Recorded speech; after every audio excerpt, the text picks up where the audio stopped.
Halo anak-anak yang terkasih, ketemu kembali bersama Pak Isep di hari Rabu tanggal 12 Agustus ini.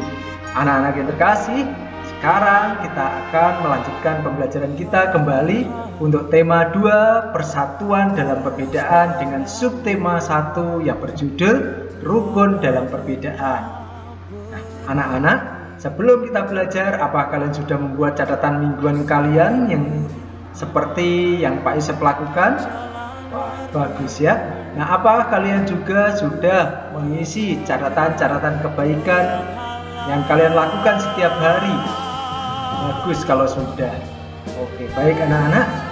Sebelum belajar, Pak Isep juga ingin bertanya, apakah kalian sudah mempersiapkan diri untuk belajar dengan mandi, memakai pakaian rapi, sarapan pagi? Nah, dan hari ini, apakah kalian sudah mendengarkan lagu Indonesia Jaya? Luar biasa. Baik anak-anak, sebelum kita belajar, tentunya lebih baik kalau kita berdoa terlebih dahulu. Mari kita ambil sikap doa yang baik.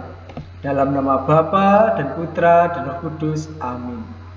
Allah Bapa kami sungguh berterima kasih atas segala rahmat yang Kau berikan kepada kami di malam tadi, sehingga pada pagi hari ini kami dapat bangun dan dapat belajar bersama dalam keadaan sehat dan bahagia.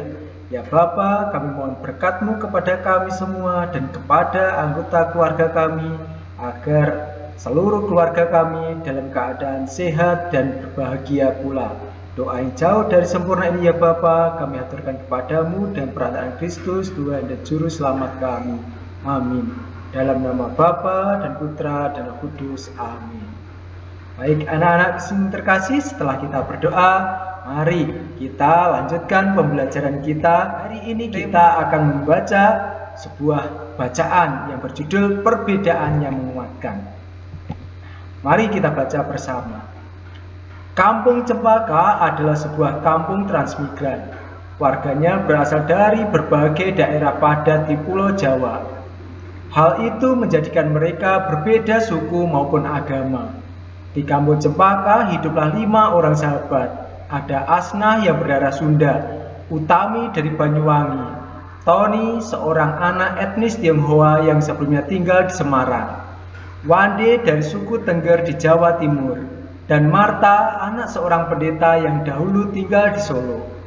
Di kampung Cempaka rumah mereka bersebelahan dan mereka pergi ke sekolah yang sama.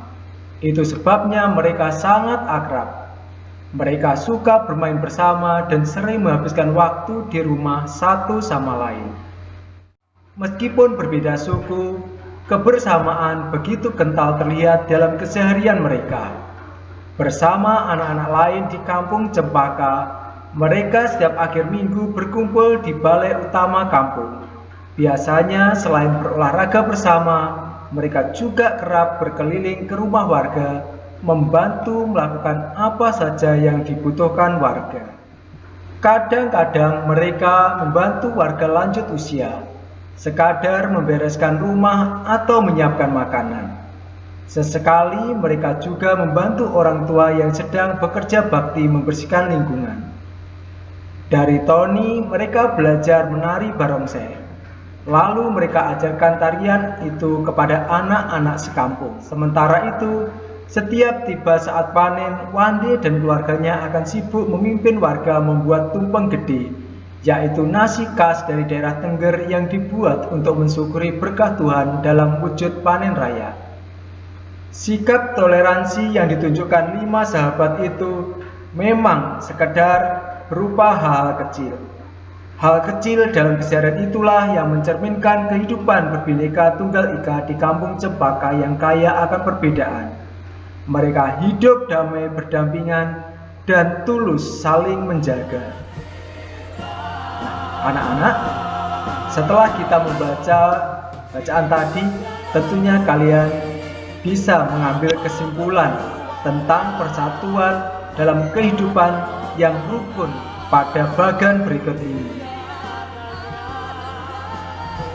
Silakan bagiannya diisi ya dengan tulisan yang baik dan rapi.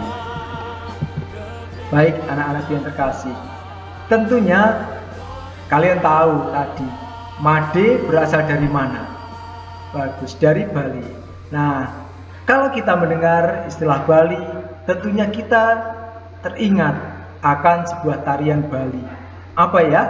Ya, tari pendet, tari kecak, tari barong, dan sebagainya. Itu begitu bagus dan mempesona kita. Karena dalam menari, itu seorang penari harus memperhatikan posisinya. Pengaturan posisi bagi penari ini disebut dengan pola lantai.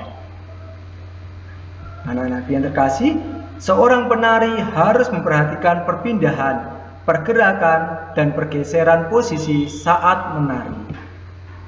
Pola lantai itu adalah pola denah yang harus dikuasai oleh seorang penari dan berfungsi untuk membuat posisi dalam sebuah ruang gerak.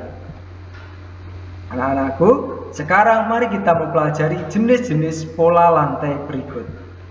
Nah, pola lantai yang pertama yaitu pola lantai vertikal atau lurus. Nah, tari klasik banyak menggunakan pola lantai vertikal ini. Penari membentuk garis vertikal yaitu garis lurus dari depan ke belakang atau sebaliknya. Pola lantai ini memberikan kesan sederhana tetapi kuat. Ini bentuknya. Contoh tarian-tarian menggunakan pola lantai vertikal.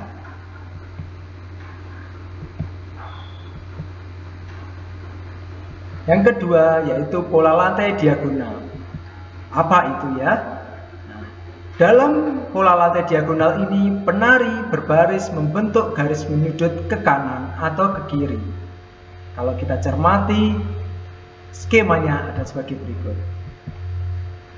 Contoh tarian yang menggunakan pola lantai diagonal. Tiga yaitu pola lantai garis melengkung. Apakah itu? Nah, dalam pola lantai garis melengkung ini penari membentuk garis lingkaran. Tari rakyat dan tari tradisional banyak menggunakan pola ini. Pola lantai ini memberikan kesan lemah dan lembut. Skemanya adalah sebagai berikut. Contoh tarian yang menggunakan pola lantai melengkung yaitu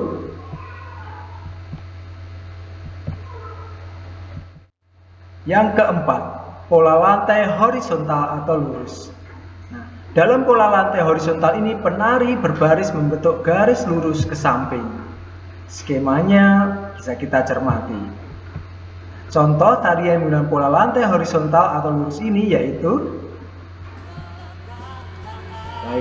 Anak-anak yang terkasih, kalian tentunya sudah paham dengan pembelajaran kita tadi mengenai pola lantai dalam sebuah tarian. Pak Isep minta tolong kalian coba kerjakan beberapa soal yang Pak Isep tayangkan berikut ini. Kalian kerjakan di buku tema kalian dengan tulisan yang tentunya baik dan rapi.